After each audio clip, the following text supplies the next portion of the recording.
தாழ்த்தப்பட்டவர்களுக்கான தனிநாடாக நாங்கள் உருவாக்கப் போகிறோம் என்று அறைகூவல் விடுத்தார். புரட்சியாளர் அம்பேத்கர் அவர்களுடைய பேச்சு வீரியம் செறிந்த பேச்சாக இருந்து இந்தியா முழுமைக்கும் இருக்கிற அடக்கப்பட்ட ஒடுக்கப்பட்ட மக்கள் ஒன்று திரண்டார்கள்.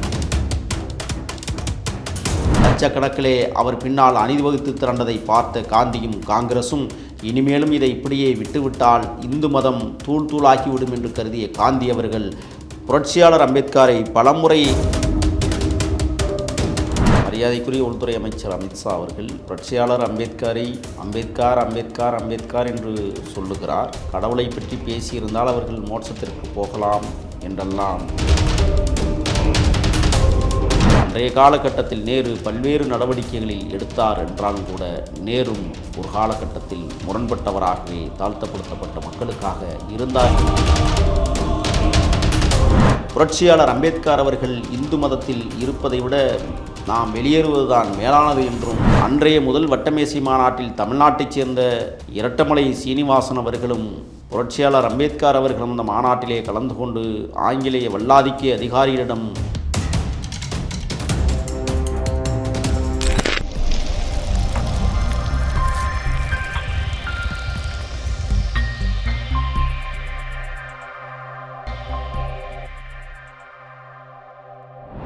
வணக்கம் சார்.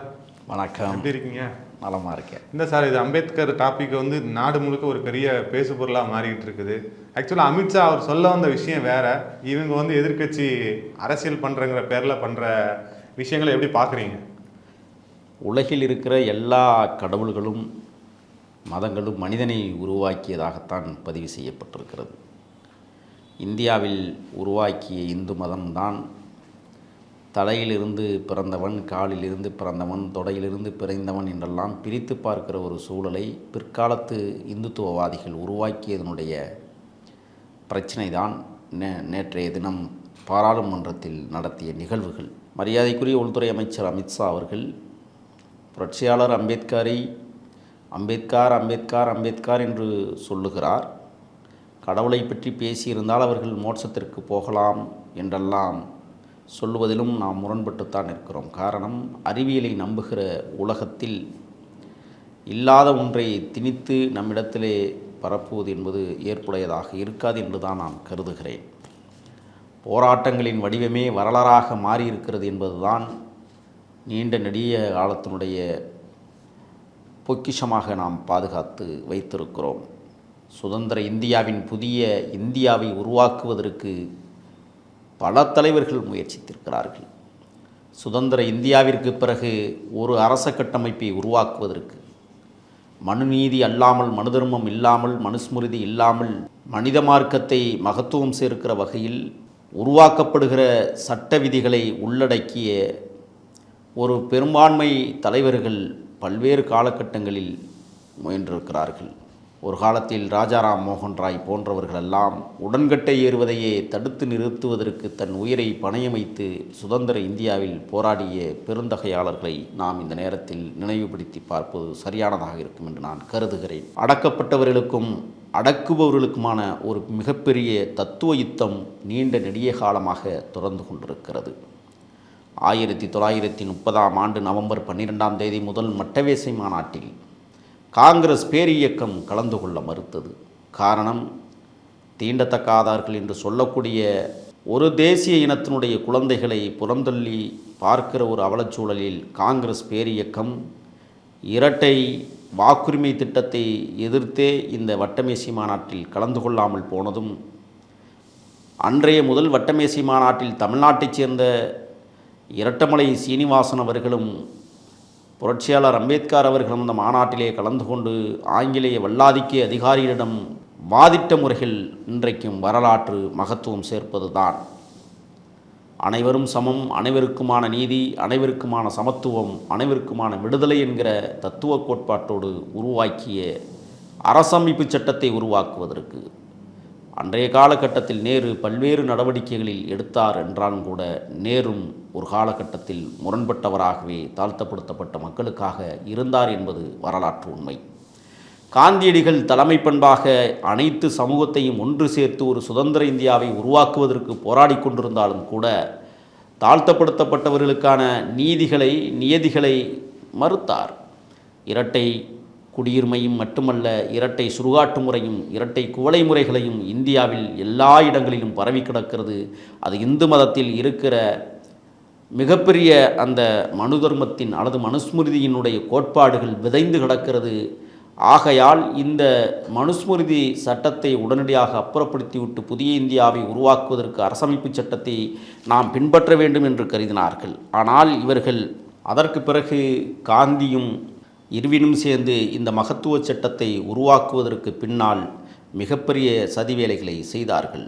காந்தி ஒருபுறம் இந்துத்துவத்தை தூக்கி பிடிப்பதைப் போலவும், புரட்சியாளர் அம்பேத்கர் அவர்கள் இந்து மதத்தில் இருப்பதை விட நாம் வெளியேறுவதுதான் மேலானது என்றும் ஒரு மிகப்பெரிய ஒரு கொள்கை யுத்தம் நடந்து கொண்டிருந்த காலச்சூழல். அப்படிப்பட்ட நேரத்தில்தான் காந்தி இர்வின் ஒப்பந்தம் இந்தியாவில் நடைமுறைப்படுத்தப்படுகிறது. இரண்டாவது வட்டமேசை மாநாடு 1931 தொடங்குகிற போது தனி தொகுதியும் தனி வாக்குரிமையும் வேண்டும் என்று புரட்சியாளர் அம்பேத்கர் அவர்கள் கேள்விகளை எழுப்பினார். அந்த காலகட்டத்தில் கூட பூனா ஒப்பந்தம் மிகப்பெரிய தாக்கத்தை ஏற்படுத்தியது. அந்த தாக்கத்தின் விளைவாகத்தான் மகாத்மா காந்தி அவர்கள் பூனாவில் சிறைப்படுத்தப்பட்டிருந்த காலகட்டத்தில் அவர் அங்கே ஒரு மிகப்பெரிய உண்ணாநிலை அறப்போராட்டத்தை தொடங்குகிறார். 1931 தொடங்கிய அந்த உண்ணாவிரத போராட்டம்தான் இந்தியாவில் ஒரு மாற்று சக்திக்கான புரட்சியை வென்றெடுக்க முடியும் என்று கருதிய காந்தி அவர்கள்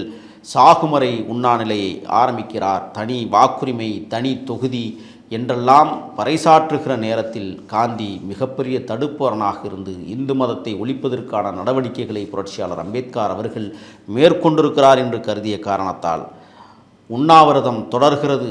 தண்ணீர் குடிக்க மறுத்தார். 1932 முதல் மாதங்களில் பூனா ஒப்பந்தம் இரட்டை தொகுதிக்கும் விட்டு கொடுத்தார் காந்தியடிகள் அவர்கள். ஆனால் இரட்டை வாக்குரிமைக்கு அனுமதி அளிக்க மறுத்துவிட்டார். பூனே இரவாடா சிறையில் உண்ணாவிரதம் இருந்த காந்தி அவர்கள் அம்பேத்கர் அவர்களை அழைத்து பேச்சுவார்த்தை நடத்தினார்.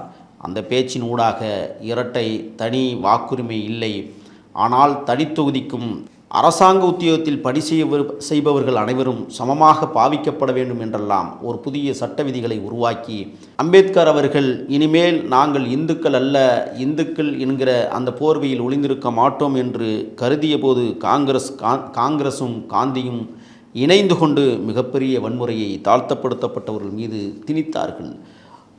சாகர் இன மக்களை ஒன்று திரட்டி போராடிய புரட்சியாளர் அம்பேத்கர் அவர்கள் இந்தியாவில் நாங்கள் தனி பெரும்பான்மையோடு தனி தேசத்தை உருவாக்குவதற்கு எப்படி முகமது அலி ஜின்னா பாகிஸ்தானை பிரிவினைவாதமாக கேட்டு போராடி வெற்றி கண்டாரோ அதைப்போல தாழ்த்தப்பட்டவர்களுக்கான தனிநாடாக நாங்கள் உருவாக்கப் போகிறோம் என்று அறைகூவல் விடுத்தார். புரட்சியாளர் அம்பேத்கர் அவர்களுடைய பேச்சு வீரியம் செறிந்த பேச்சாக இருந்து இந்தியா முழுமைக்கும் இருக்கிற அடக்கப்பட்ட ஒடுக்கப்பட்ட மக்கள் ஒன்று திரண்டார்கள். லட்சக்கணக்கிலே அவர் பின்னால் அணிவகுத்து திரண்டதை பார்த்த காந்தியும் காங்கிரசும் இனிமேலும் இதை இப்படியே விட்டுவிட்டால் இந்து மதம் தூள் தூளாகிவிடும் என்று கருதிய காந்தி அவர்கள் புரட்சியாளர் அம்பேத்கரை பலமுறை கூப்பிட்டு பேச வைத்தார்கள். ஆனால் அந்த பேச்சுக்கள் எந்த இடத்திலும் எடுபடாமல் போனது. இந்த மிகப்பெரிய இந்த சாம்ராஜ்யத்திற்கு பின்னால் தமிழ்நாட்டில் 2 பேர் தான் புரட்சியாளர் அம்பேத்கருடைய கொள்கைகள் சரியானதுதான் என்று மிகுந்த போர்க்குரலை எழுப்பினார்கள். ஜெவராஜ் அவர்களும் பெரியார் அவர்களும் இந்த ஆதரவு கரத்தை இந்தியாவில் தென் தமிழகத்திலிருந்து நாங்கள் தொடர்கிறோம் என்று புரட்சியாளர் அம்பேத்கருக்கு ஆதரவாக தமிழ்நாட்டில் மிகப்பெரிய ஒரு போராட்டத் தழுவலை தொடங்கினார்கள். அப்பொழுது வர்ணாசிரம சாதிய கட்டுப்பாடுகளின் தலைமையை நாம் உடைத்தால் மட்டும்தான் தமிழ்நாட்டில் மிகப்பெரிய ஒரு சமூக சமதர்ம கோட்பாட்டை உருவாக்க முடியும் என்று கருதிய சிவராஜ் அவர்களும் பெரியார் அவர்களும் நீடாமங்கலம் பிரச்சனையில் தலையிடுகிறார்கள். நீடாமங்கலத்தில் அனைவரும் சமமாக பாவிக்கப்பட வேண்டும் என்று கருதுகிற சூழலில்தான் காங்கிரஸ் பேரியக்கம் அகில இந்தியா முழுவதும் தாழ்த்தப்படுத்தப்பட்டவர்களை கட்சிக்குள் இழுப்பது என்பது சாதாரண விடயமல்ல. இருந்தாலும் அவர்களுக்கு உயர் பதவிகளை கொடுத்து சட்டமன்ற உறுப்பினர்களாக்கி தனதாக்கி கொள்ள வேண்டும் என்று கருதிய காங்கிரஸ் முனுசாமி பிள்ளை அவர்களும் ஒரு சபாநாயகரும் கலந்து கொண்டார். நாடாளுமன்றத்தினுடைய சபாநாயகரும் கலந்து கொண்டு 1891 ஏப்ரல் 14 மாக் என்கிற ஊரிலே பிறந்து மகரினத்தைச் சார்ந்த புரட்சியாளர் அம்பேத்கர் அவருடைய கொள்கைகள் இந்தியா முழுவதும் எடுத்துச் செல்லப்படுவதற்கு நீடாமங்கலம் பிரச்சனை மிகப்பெரிய தீயாக கொழுந்துவிட்டு எரிந்தது. பெரியார் அவர்கள் நீடாமங்கலத்திற்கே சென்று அந்த பிரச்சனையை சரி செய்ய வேண்டும் என்று கருதினார். ஆனால் அங்கே காங்கிரஸ் பேரியக்கம் பெரிய முதலாளிகளை கொண்ட இயக்கமாக இருந்தபோது சுவரொட்டிகள் ஒட்டுவதற்கும் கொடிதோரணங்கள் கட்டுவதற்கும் இவர்களை விட்டால் நமக்கு வேறு நாதி இல்லை என்று கருதிய பெரிய பண்ணை முதலாளிகள் தாழ்த்தப்படுத்தப்பட்டவர்களுக்கு சமூக நீதியை உருவாக்கிட வேண்டும் என்று கிராமப்புறங்களிலே சிறிய சிறிய பதவிகளை கொடுத்து காங்கிரஸிலே இழுத்தார்கள். இன்றளவும் காங்கிரஸில் ஒரு கிராமத்திற்கு 2 பேர் உறுப்பினர்களாக இருக்கிறார்கள் என்றால் அந்த அடிப்படையில் தான் காங்கிரஸ் பேரியக்கத்திற்கு தமிழ்நாட்டில் இன்னமும் சில பேர் காங்கிரஸ் பேரியக்கத்திலே பயணிக்கிற கொடுமையை நாம் பார்த்து கொண்டிருக்கிறோம். ஆனால் காங்கிரஸ் பேரியக்கம் தமிழ்நாட்டில் காமராசர் ஆட்சிக்கு பிறகு அறிஞர் அண்ணா அவர்கள் தலையெடுத்ததற்கு பிறகு இந்த மண்ணில் அடியோடு வீழ்த்தப்பட்டதற்கு காரணம் நீடாமங்கலம் பிரச்சனையும் ஒரு காரணமாக அமைந்தது என்பது மிகையாகாது. வர்ணாசிரம சாதிய கட்டுப்பாடுகளின் தலைமைகளை கொண்ட மிகப்பெரிய சவுதார் குளம் என்கிற குளத்திலே நீரெடுக்கப் போகிற போது பிரச்சனையை இன்னும் சொல்லப்போனால் சாதிய கலவரத்தை தோற்றுவித்ததே காங்கிரஸ் பேரியக்கம். அந்த காங்கிரஸ் பேரியக்கம் சவுதார் குளத்தில் தண்ணி எடுத்த புரட்சியாளர் அம்பேத்கர் சென்றதற்கு பிறகு அந்த குளத்தை தூய்மைப்படுத்துகிறோம் என்கிற பெயரில் தீர்த்தங்களை அள்ளித்தெளித்து அந்த தண்ணீரை சுத்தப்படுத்துகிறோம் என்கிற போர்வையில் மிகப்பெரிய கலவரம் மூண்டது. அந்த கலவரத்தில் கிட்டத்தட்ட 17 பேர் கொல்லப்பட்டார்கள். அது மட்டுமல்ல, மலம் அள்ளுவதற்கும் மயான வேலைகளை செய்வதற்கும் இவர்களை விட்டால் வேறு வழியில்லை என்று கருதிய வர்ணாசிரம கோட்பாடுகளை உள்வாங்கி கொண்ட தலைவர் பெருமக்கள் அந்த மக்களை மிகப்பெரிய இழிவுக்கு உள்ளாக்குகிற போது சட்ட வடிவத்தை முன்னுதாரணமாக கொண்டு மாற்ற வேண்டும் என்று கருதிய காந்தி அவர்கள் புரட்சியாளர் அம்பேத்கரை விட்டால் வேறு எவரும் இந்திய திருநாட்டிற்கு சட்டத்தை எழுதுவதற்கு தகுதியான நபர் கிடையாது என்று காந்தியே முன்வந்து புரட்சியாளர் அம்பேத்கர் அவர்களை சட்ட மேதையாக அல்லது சட்டத்தை வடிவமைப்பாளராக உருவாக்கினார். சர் கெம்மின்ஸ் அவர்கள் இந்த சட்டத்தை எழுதுவதற்காக ஜவஹர்லால் நேரு அவர்கள் லண்டனிலே இருந்த கெம்மின்ஸ் அவர்களை அழைத்து வந்து சட்டத்தை உருவாக்க வேண்டும் என்று கருதினார். ஆனால் அதற்கு எதிர்வினையாக காந்தி இருந்த காரணத்தால் நம் நாட்டில் உயர் ரக படிப்பை படித்துவிட்டு வெளிநாடுகளில் போய் சட்டத்தை படித்து வந்த அம்பேத்கரை சட்ட வடிவத்தை உருவாக்குவதற்கு சரியான தலைவர் என்று காந்தியே பிறகு முன்வந்து இறங்கி வந்து அம்பேத்கரை சட்ட முன்வடிவ தலைவராக உருவாக்க வேண்டும் என்று ஜவஹர்லால் நேரு அவர்களிடத்திலே பதிவு செய்தார்கள். சாதி ஒழித்தால் மட்டுமே இந்திய விடுதலையில் முழுமையான பங்கை பெற முடியும் என்று புரட்சியாளர் அம்பேத்கர் அவர்கள் தினந்தோறும் முழங்கினார்கள். சாதி ஒழிக்காமல் ஒரு இந்திய அரசை அல்லது சமமான இந்திய அரசை கட்டமைக்க முடியாது என்று அறைகூவல் விடுத்தார்கள். ஆனால் அதுவும் தோற்றுப்போனது. 1956ஆம் ஆண்டு அக்டோபர் மாதம் 14ஆம் தேதி கிட்டத்தட்ட 10 லட்சம் மக்களோடு பௌத்தத்தை தழுவுகிற நேரத்தில் காந்தி அவர்களும் அல்லது நேரு அவர்களும் இந்த மண்ணில் அவர்கள் நினைத்த சட்ட வடிவத்தை கொண்டு வருவதற்கு சாத்தியக்கூறுகளை உருவாக்கித்தர மனுஸ்மிருதியில் இருந்து பல சட்ட கோட்பாடுகளை எடுத்துத்தான் சட்ட வடிவத்தை உருவாக்க முடியும் என்று சொன்னார்கள். ஆனால் சட்டமன்றத்தின் சட்ட அமைச்சராக பதவியேற்ற 2 ஆண்டுகளில் பெண்களுக்கான சமூக நீதியை பற்றி பேசிய புரட்சியாளர் அம்பேத்கருக்கு நேர் எதிராக மனு தர்மம் இருக்கிறது என்பதை அறைகூல் கொடுத்து பேசுகிற போது மனு தர்மம்தான் இந்த தேசத்தில் பெண்களை ஒரு கட்டமாக அடக்கிதான் வைக்க வேண்டும் என்று இருக்கிறது, அதை பின்பற்ற வேண்டும் என்று ஜவஹர்லால் நேரு போன்றவர்கள் அறைகூல் விடுத்ததை எதிர்த்த புரட்சியாளர் அம்பேத்கர் அவர்கள் சட்டத்துறை அமைச்சரை பதவியை துறந்து வெளியேறி பெண்களுக்கும் அனைத்து பெண்களுக்கும் சமமான உரிமை இந்த மண்ணிலே வழங்கப்படவில்லை என்றால் இது சுதந்திர இந்தியாவாக இருந்துவிடப் போவதில்லை என்று அன்றைக்கு பேசி முழக்கமிட்டார்கள். புரட்சியாளர் அம்பேத்கர் அவர்கள் சட்ட வடிவத்தை வரைவு செய்வதற்கு முன்னால் புரட்சியாளர் அம்பேத்கர் அவர்கள் பல்வேறு நிலைகளில் பல்வேறு சட்ட விதிகளை பின்பற்றி நடந்திருந்தாலும் கூட மகாத்மா காந்தி அவர்களும் காங்கிரஸ் பேரியக்கமும் அம்பேத்கரை மிக இழிவாக மிக கேவலமாக நடத்திய கொடுமைகள் வரலாற்றில் இன்றைக்கும் இடம்பெற்றிருப்பதை நாம் பார்க்க முடிகிறது. அவர் சிறுவயதில் படிக்கிற காலகட்டத்தில் அவருக்கு இழைத்த தீங்குகள் சாதாரணமானவை அல்ல. பள்ளிக்கூடத்திற்கு வெளியேயே கோணிச்சாக்கில் உட்கார வைத்து கொடுமைப்படுத்திய நிகழ்வுகளும், குளங்களில் தண்ணீர் எடுத்து குடிப்பதற்காக மறுத்த நிகழ்வுகளும், மாட்டு வண்டியில் பயணம் செய்கிற போது அவரை இறக்கிவிட்ட நிகழ்வுகளும் தான் மிகப்பெரிய பாதிப்புக்குள்ளாக்கி இந்திய வல்லாதிக்க அரசுகளில் மனுஸ்மிருதி புறையோடி கிடப்பதை அறிந்த சிறுவயதிலேயே உணர்ந்த அம்பேத்கர் அவர்கள் படிப்பு ஒன்றுதான் மூலதனம் என்று கருதியதால் படிப்பை மட்டுமே உற்றுநோக்கி படித்து அவருக்காக மிகப்பெரிய பேரரசர்கள் அவருக்கு உதவியாக இருந்து லண்டன் படிப்பையும் அமெரிக்க படிப்பையும் முடித்துவிட்டு இந்தியாவிற்கு வருகிற போது எங்கெல்லாம் மக்கள் அடக்கப்படுகிறார்களோ அங்கெல்லாம் எனது போராட்டம் தீவிரமடையும், கொல்லப்படுவது ஆடுகள்தான் சிங்கங்கள் அல்ல என்கிற கருத்தை விதைத்ததும் 1949களில் அவர் வீரம் செறிந்த இந்தியா முழுமைக்கான சமூக கோட்பாட்டை உருவாக்க நினைத்தார். ஆக காந்தியும் ஜவஹர்லால் நேரு அவர்களும் காங்கிரஸ் பேரியக்கமும் அம்பேத்கரை எவ்வாறெல்லாம் இழிவு செய்தது என்பதை உலகம் அறியும், நாடறியும், இன்றைக்கும் சாட்சிகளாய் வரலாறுகள் நமக்கு தந்து கொண்டிருக்கிறது. இப்போ அமித்ஷா அவர்களுக்கு எதிராக இவ்வளோ பெரிய போராட்டம் நடக்கிறதுக்கு இதுக்கு பின்னாடி இருக்கிறது வெறும் அரசியல் தானா? ஏன்னா இப்போ காங்கிரஸை விட பிஜேபி தான் அதிகமாக வந்து அம்பேத்கர் அவர்களை கௌரவப்படுத்திருக்குன்னு சொல்கிறாங்க. பட் அந்த மாதிரி ஒரு கட்சியில் இருந்துக்கிட்டு அமித்ஷாவுக்கு எதிர்ப்பு தெரிவிக்க வேண்டிய அவசியம் என்ன சார்? திருமாவளவன் அவர்களே இது புரியாமல் பண்ணுறாரா? இல்லை, அதாவது அமித்ஷா அவர்கள் பேசியது முற்றிலும் தவறானது என்பதையும் முதலில் நாம் எடுத்துக்கொள்ள வேண்டும். காரணம், அம்பேத்கர் என்று இன்றைக்குத்தான் பேசத் தொடங்கியிருக்கிறார்கள் பாரதிய ஜனதா கட்சியை சார்ந்தவர்களும். ஒரு காலத்தில் ஜனசக்தியாக இருந்த பாரதிய ஜனதாவை எதிர்க்க வேண்டிய அவசியமில்லை என்று அம்பேத்கர் கருதினார். ஆனால் ஆர்எஸ்எஸ் இவ்வளவு வீரியமாக அவர் எதிர்காலத்தில் வளரும் என்று எவரும் நம்பியதில்லை, அம்பேத்கரும் நம்பியதில்லை. ஆனால் வளர்த்த பெருமை காங்கிரஸுக்குத்தான் சாரும். காரணம், காங்கிரஸுடைய கொள்கைகளே ஆர்எஸ்எஸ்னுடைய கோட்பாட்டு கொள்கைகள் தான். அதையெல்லாம் பேச மறுத்திருக்கிறார்கள். இன்றைக்கு ஆர்எஸ்எஸ்னுடைய வெளிப்படை முகமாக இருக்கிற நீங்கள் சொல்வதைப் போல உள்துறை அமைச்சர் பேசுகிறார் என்றால் அவர் வெட்ட வெளிச்சமானவர். ஆனால் வெட்ட வெளிச்சம் இல்லாததைப் போல நடித்து கொண்டிருக்கிற காங்கிரஸ் பேரியக்கம் அம்பேத்கருடைய கொள்கைகளை இதுவரை எங்கே கொண்டு போய் சேர்த்தது? அவர்கள் 60 ஆண்டு காலம் இந்திய மண்ணில் ஆண்டிருக்கிறார்கள். அம்பேத்கருடைய கொள்கைகளை எந்த இடத்தில் இன்றைக்கு அவர்கள் சரியாக ஆண்டிருந்தால் இன்றைக்கு சாதிய வன்கொடுமைகளும் சாதிய கொலைகளும் சாதிய ஆணவ போக்குகளும் நடந்திருக்க வாய்ப்பே இல்லை. ஆகையால் இதற்கு முழு முதல் காரணம் காங்கிரஸ் பேரியக்கம்தான். அம்பேத்கருடைய கொள்கைகளை எடுத்துச் செல்லாமல் அவர்கள் காங்கிரஸ் கொள்கைகளையே தனித்துவம் காட்டி இந்தியாவை சிதைப்பதற்கான முயற்சியில் இன்றைக்கு இறங்கியிருக்கிறார்கள் என்கிற குற்றச்சாட்டை நான் பதிவு செய்கிறேன். காரணம், பாரதிய ஜனதா வெளிச்ச முகமாக நாங்கள் பார்ப்பனர்களுக்கு அடிவருடிகள் தான், நாங்கள் இப்படித்தான் இருப்போம் என்று அவர்கள் தொடர்ந்து பறைசாற்றுவதால் புரட்சியாளர் அம்பேத்கரை எந்த இடத்திலும் அவர்கள் ஏற்க மறுப்பார்கள். காரணம், அவர்கள் ஆர்எஸ்எஸ் சித்தாந்தவாதிகள். அவர்கள் இன்றைக்கு அமித்ஷா போன்றவர்கள் நீங்கள் மோட்சத்திற்கு செல்ல வேண்டுமானால் இறைவனை வழிபடுங்கள் என்று சொல்கிறார். ஒவ்வொரு மார்க்கத்திலும் ஒவ்வொரு கடவுள்கள் இருக்கிறார்கள்.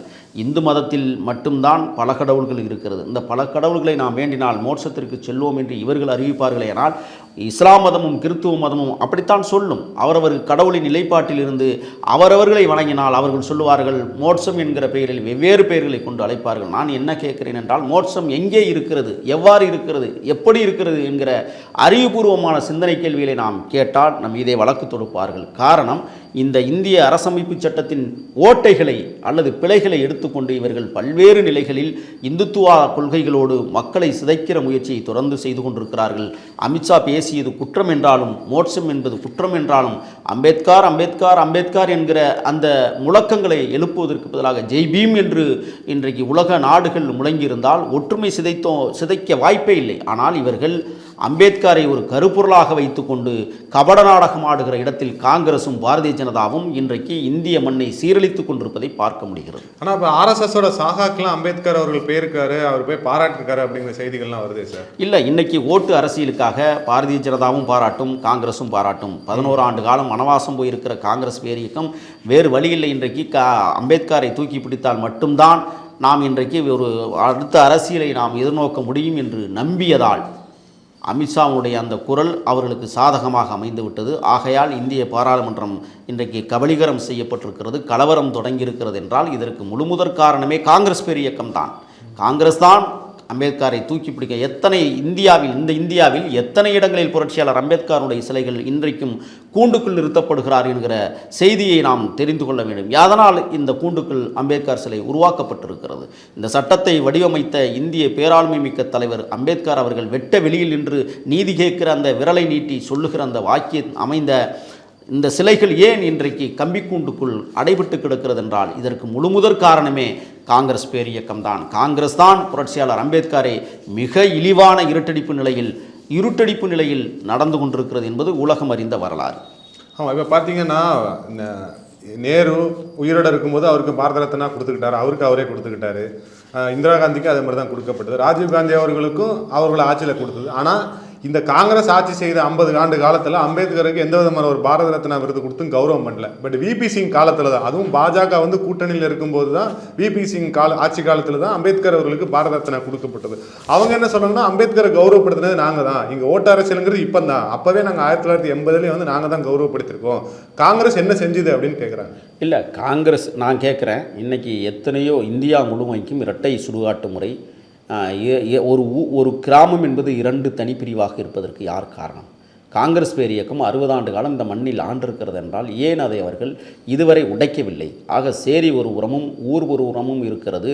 சுடுகாடு சேரிக்கென்றும் குடியானவர்களுக்கு ஒரு சுடுகாடும் இருப்பதை யார் அனுமதித்தது? ஆக புரட்சியாளர் அம்பேத்கர் வகுத்தளித்து தந்த சட்டத்தை பின்பற்றாத ஒரு கேடி அரசாக, மோசமான அரசாக காங்கிரஸ் தான் 60 ஆண்டு காலம் இந்தியாவை ஆண்டிருக்கிறது. ஆக காங்கிரஸ் தான் இதில் மிகப்பெரிய குற்றவாளியாக இன்றைக்கு சமூக நிலை மாற்றத்தின் காரணமாக இன்றைக்கு ராகுல் காந்தி அவர்கள் புரட்சியாளர் அம்பேத்கர் எழுதிய அந்த சட்ட நூலையே கையிலே எடுத்துக்கொண்டு பாராளுமன்றத்தில் போய் நுழைந்து பேசுவது என்பது இன்றைக்கு அடுத்த தலைமுறைக்கு புரட்சியாளர் அம்பேத்கர் எவ்வாறு தேவைப்படுகிறார் என்பதை உணர்ந்திருக்கலாம். ஆனால் பாரதிய ஜனதா கட்சி எவ்வாறு உணர்ந்திருக்கிறது என்பதை நாம் பார்க்கும்போது, சிலையை நிறுவிவிட்டு சட்டத்தை மூடி மறைப்பதற்கான சதிவேலைகளை பாரதிய ஜனதா செய்யுமேயானால் எதிர்கால இந்தியா சிதறுண்டு போகும் என்பதில் மாற்று கருத்தில்லை. ஆனால் பாரதிய ஜனதா கட்சி மனுஸ்மிருதியைத்தான் நாங்கள் இந்தியாவினுடைய சட்ட நூலாக்க வேண்டும் என்பதை துடிப்பார்களே. ஆனால் அம்பேத்கர் எழுதிய சட்டம் மிகுந்த பாதிப்புக்குள்ளாகி இங்கே இருக்கிற மாநிலங்கள் நாடுகளாக உருவாகப் போகிறது என்பதில் மாற்றமில்லை. பாரதிய ஜனதாவும் காங்கிரஸும் ஒட்டுமொத்த இந்தியாவை சீரழித்து கொண்டிருப்பதற்கு எடுத்துக்காட்டு இன்றைக்கு நடக்கிற கலவரங்கள்.